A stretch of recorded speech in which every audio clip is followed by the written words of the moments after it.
Hello and welcome to Bird Island News. And today we're going to show you the news of the day. So this week on Bird Island News, one old bird named Albert Bird dies at the age of 107, as you can tell. And his death was from old age. So we're going to tell Chuck's story, which is Mr. Albert Bird's great-grandson. And now reporting to House 815 Bird Street. Birdie in the Birdie Street. So what's your story, Chuck? Well, Mrs. Swan, I just can't believe my great-grandfather just do that to himself.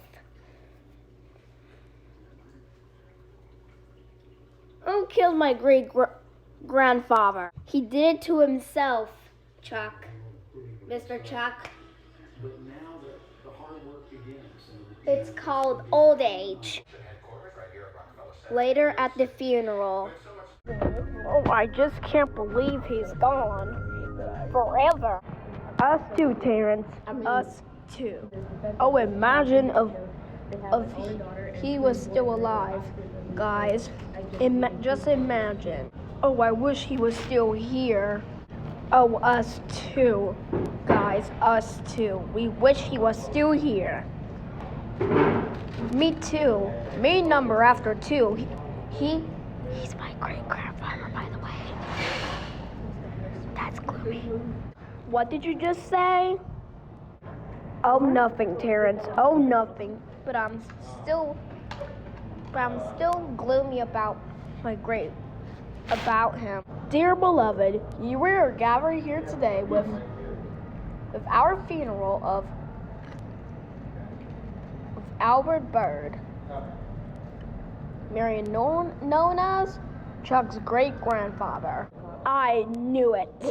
Hello, everyone. This is I, Chuck Bird, great-grandfather of Grandpa Albert Bird. I'm just so bad for him. And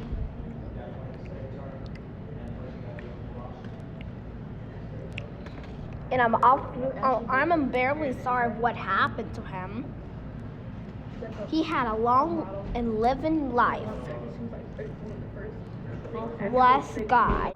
Good. Now everyone, after the rest of our speeches, we might have some black and white cake with a picture of Mr. Albert F. Bird to celebrate his funeral. And here's a little bonus. After the rest of the speeches, he wrote this book called My 100 Years of Life. The author is Albert Bird, illustrated by Chuck's great-grandmother, Doris Bird, who is still alive today, which is pretty elating.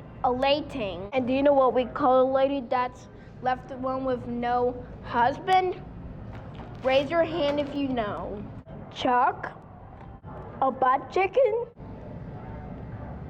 That's not what it really is, but okay. But the real answer is a widow. Everybody say for me, widow. Widow.